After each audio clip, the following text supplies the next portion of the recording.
Mga guys, tingnan nyo yung ano, oh, ibon ng New Zealand. Liit. Yun. Gaabang ang pagkain.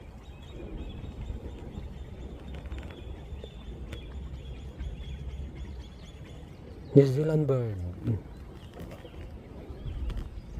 Ulit na sapa. May ibon-ibon yan. Uli. Pwede natin ulihin. No? Lapit-lapit na mga guys.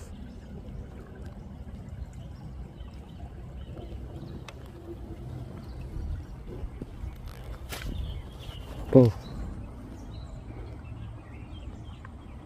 Yung Pogi ko. Yung parang tikling sa Pinas. Pogi ko ang tawag niyan. Pogi ko bird. Guys. Pwede na natin ulihin yun. Yan.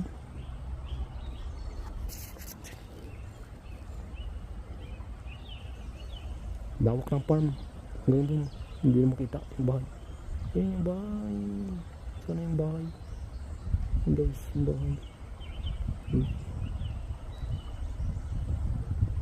Ito yung bahay. Yan yung bahay. Yo.